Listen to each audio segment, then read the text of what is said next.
Lorsqu'il s'agit de se poser des objectifs, la plupart des gens ont tendance à surestimer ce qu'ils sont capables d'accomplir en un an. Par contre, on a plutôt tendance à sous-estimer tout ce que l'on va pouvoir accomplir en 5 ou 10 ans.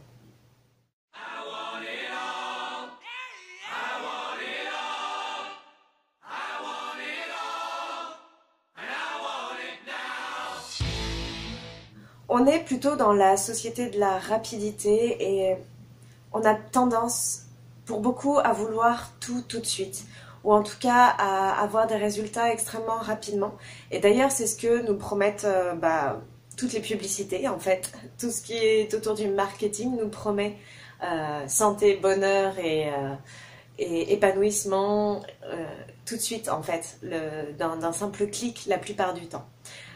En réalité, pour obtenir un résultat, pour grandir véritablement, pour maîtriser quelque chose, il a été montré par Anders Ericsson qu'il fallait 10 000 heures de travail. 10 000 heures de travail pour obtenir un statut de maîtrise dans n'importe quel domaine, d'ailleurs, dans quelques domaines que ce soit. Et 10 000 heures de travail, ça représente environ 10 ans à taux de 20 heures de travail par semaine, ou 5 ans si on y travaille à temps complet. Ça peut sembler énorme, ça peut sembler loin. On a difficilement accès à une projection aussi longue. C'est très difficile de se projeter sur 5 ans, de se projeter sur 10 ans. Et pourtant, on ne peut pas espérer de véritables résultats de maîtrise avant cela.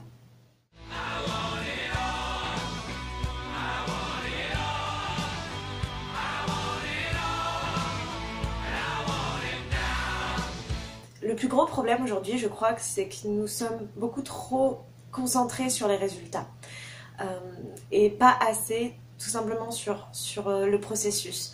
On ne profite pas assez de tout le temps d'apprentissage, ce qui est peut-être dû à l'enseignement d'aujourd'hui, puisque aujourd'hui, le but est mesuré par un examen final et on ne valorise sans doute pas assez tout le processus, c'est-à-dire que c'est un petit peu du tout ou rien. On va mesurer si un enfant sait ou ne sait pas lire un texte, par exemple, et on ne va pas suffisamment célébrer le fait qu'il lise mieux, parce que c'est beaucoup moins mesurable, c'est beaucoup plus une appréciation qui est subjective. Et malheureusement, ne pas profiter du processus, ça emmène souvent à se concentrer beaucoup trop sur le chemin à parcourir, sur les efforts qu'il y a encore à fournir, au lieu de peut-être faire un retour, jeter un coup d'œil par-dessus son épaule et voir tout le chemin qu'on a déjà parcouru. Je te l'ai déjà dit, tu es une personne formidable avec des capacités et des potentialités infinies qui ne demandent qu'à être exploitées. Mais cela, ça demande du travail. Ça demande de travailler longtemps et je sais que tu peux tout réaliser. Je sais que si tu veux devenir un grand violoniste et que tu t'y investis plusieurs heures par semaine pendant des années, tu peux devenir un grand violoniste. Malgré la difficulté, si tu veux devenir un grand danseur, si tu veux devenir un grand médecin, un artiste ou si tu veux devenir informaticien ou n'importe quoi. Si tu veux acquérir une maîtrise, je sais que tu en as la capacité, mais cela demande du travail et cela demande du temps. Aussi, je t'invite, peut-être, là ça va être bientôt les fêtes, etc. Et ça va être le temps des bonnes résolutions, ça va être le temps des grands projets et des projections. Parce que c'est ça en fait, on va fermer un cycle d'une année qui est quelque part un cycle purement fictif, puisque ça va juste être le passage d'un jour à un autre, mais ça va être le moment pour beaucoup de faire des projets et donc de se projeter. Et bien sûr, on a tendance à se projeter de cycle en cycle, d'année en année et se dire voilà, cette année je vais accomplir ça, ça et ça. Mais je t'invite aujourd'hui, ou en tout cas pour cette année à venir, ou à n'importe quel moment quand tu verras cette vidéo, de faire des projets sur plus long terme, de laisser le temps aux choses, de te laisser le temps et d'avoir confiance. Parce que réussir, acquérir une maîtrise, ça demande plusieurs choses. Ça demande évidemment du temps, beaucoup de temps, mais ça demande aussi de la passion. On ne peut pas se passionner pour quelque chose, ça a été montré. On a beau essayer de se passionner pour quelque chose ou au contraire on a plutôt tendance à vouloir passionner quelqu'un pour quelque chose qui nous passionne, c'est quelque chose qui est complètement impossible. Donc tes projets, il faut qu'ils soient faits avec passion. Par contre, ce qui est certain, c'est que avant d'être passionné, de pouvoir se passionner soi-même pour une activité, pour un domaine, il faut déjà en acquérir les bases. Donc peut-être commencer par acquérir les bases de quelque chose qui t'appelle. Donne-toi ça pour un an. Un an, c'est suffisant pour acquérir les bases et ensuite décider si tu veux y investir 10 000 heures de ton temps, si tu veux y investir 5 ou 10 ans de ta vie. Et enfin, il y a la question de la confiance en soi. Avoir confiance en soi permet de ne pas perdre le cap. Parce que travailler 10 000 heures, ça représente beaucoup.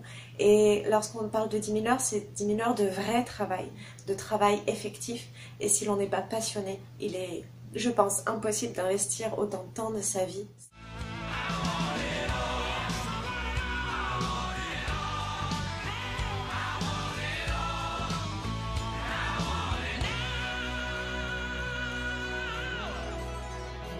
Je voudrais que tu reviennes en fait un petit peu à ton enfance et te dire que voilà, un enfant qui apprend à marcher, il le fait parce que il sait que ça va lui apporter quelque chose, de l'autonomie, et il va essayer et essayer et essayer encore. Ça ne lui prendra pas 10 000 heures, mais il va le faire jusqu'à ce qu'il y arrive et il va se relever à chaque fois et il va tomber un paquet de fois et il y aura toujours quelqu'un qui le fera mieux que lui ou avant lui. L'enfant ne se compare pas. L'enfant ne se dit pas « je ne vais pas apprendre à marcher parce que il y en a d'autres qui le font mieux que moi ou qui l'ont fait avant moi et que je n'arriverai jamais comme ça ». Peut-être que ça lui prendra plus de temps qu'à d'autres. Peut-être que ce sera plus difficile. Peut-être qu'il va tomber plus de fois. Peut-être que ce sera moins assuré. Mais il va le faire quand même.